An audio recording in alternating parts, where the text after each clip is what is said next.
All right, welcome to the deep dive. Today we are digging into a food that's so iconic it's been called the crown of seafood, and even ocean soft gold. We're talking about abalone. We are. Yeah. And it is the ultimate status symbol, especially in East Asia. I mean, during Lunar New Year or at a big wedding, serving abalone is a huge statement. A statement of prosperity, for sure. And that means a sky-high price tag. We're talking hundreds, sometimes thousands of dollars for the really premium stuff.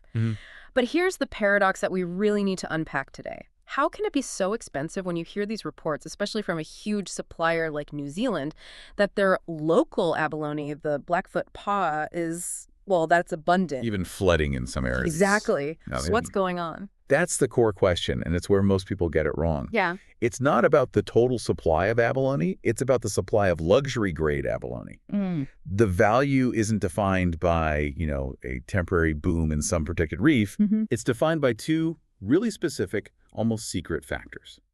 First, an ancient system for grading scarcity, and second, some seriously complex food science. So that's our mission for this deep dive. We're going to crack the two secrets that make one piece of abalone worth, say, $50 and another worth $5,000. First up is that ancient system, the X-head abalone grading. And then we'll get into the biochemistry behind the ultimate texture, something called Tang Xin, or soft heart. Before we get into the weird math of the pricing, let's just set the stage. Why is this creature so special in the first place? Culturally, it's a huge deal. It's massive, and it's not just a status symbol. There's a real health appeal, too. It's very low in fat, packed with protein, selenium, omega-3s. It's genuinely a gourmet health food. And just getting one out of the ocean sounds like a serious challenge. It's not like you just throw a net out, right? Oh, not even close. Yeah. You're dealing with a marine gastropod. Think of a giant muscular sea snail that really, really does not want to be bothered. It has this huge muscular foot that it uses to basically suction itself to rocks. If a diver gets close, it feels the pressure change and just clamps down. And I've heard that force is incredible. It's immense. It's a life or death thing for the abalone. If the diver doesn't get their tool under the shell on the first try, that's it. It's like it's glued to the rock. You're not getting it off. So just the harvesting process alone is dangerous and difficult. You're talking about skilled divers, cold water, sharks. Absolutely. The risk and the sheer physical effort involved sets a really high price floor before you even get to rarity. You're looking at maybe $150, $200 a kilogram just for the raw, wild product. Which brings us to that first big secret, the grading system. If you're at a fancy banquet, you might be asked if you want an 8-head or a 2-head abalone. Right. And I think most people, myself included, would think that has something to do with the animal's anatomy, like it has multiple heads. A very common misconception. Yeah. It has absolutely nothing to do with anatomy. The X-head system is all about grading dried abalone. Okay, dried, that's a key distinction. A huge one. And the head number is just an index. It tells you how many pieces of dried abalone, all of a uniform size, it takes to equal one specific unit of weight. So fewer pieces means each one is bigger. Exactly. A 2-head means 2 absolutely massive pieces make up that unit of weight. A 10-head means 10 smaller ones. And what is that unit of weight? I'm guessing it's not just a kilogram? It is not. And this is where the history comes in, which is just fascinating. The unit is the ancient sima-jin. The sima-jin. Okay, that sounds official. It was. Sima was an ancient Chinese title for the official who managed the military, logistics, and crucially, taxation. Ah, so you need standardized weights for taxes. You need incredibly reliable standardized weights.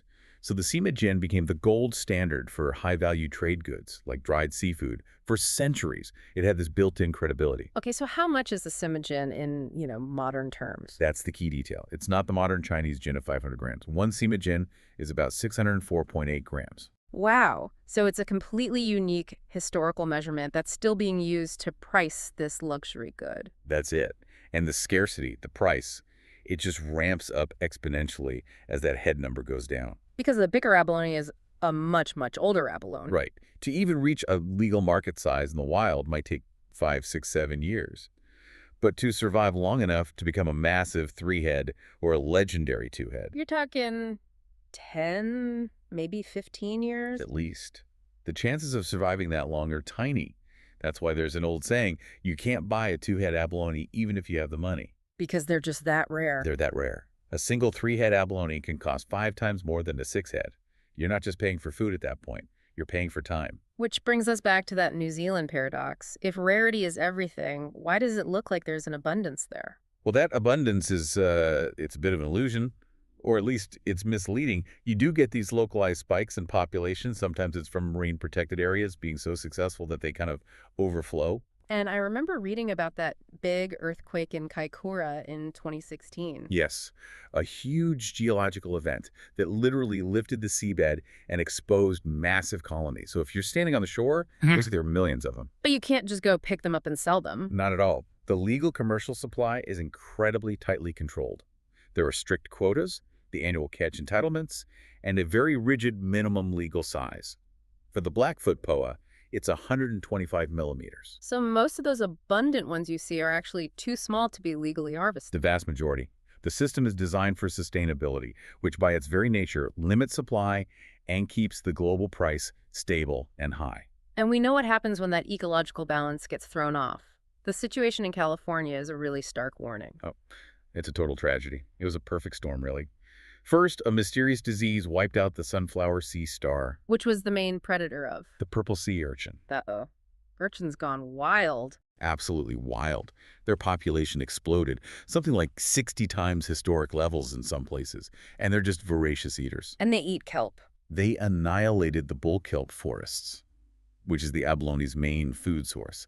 So the abalone just starved. The population crashed. So managing the wild stocks is incredibly fragile and necessary. It's everything. Now, contrast that with farmed abalone, which is most of what's on the market now.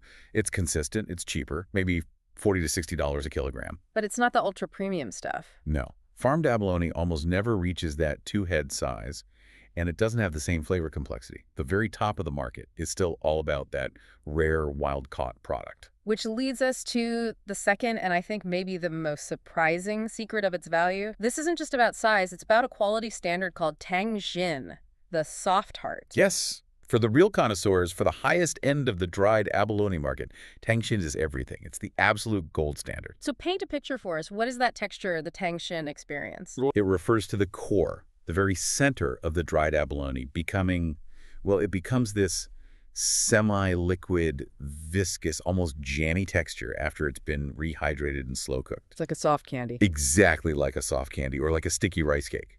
It has this amazing clinging to the teeth sensation. It's soft, but with a certain resilience.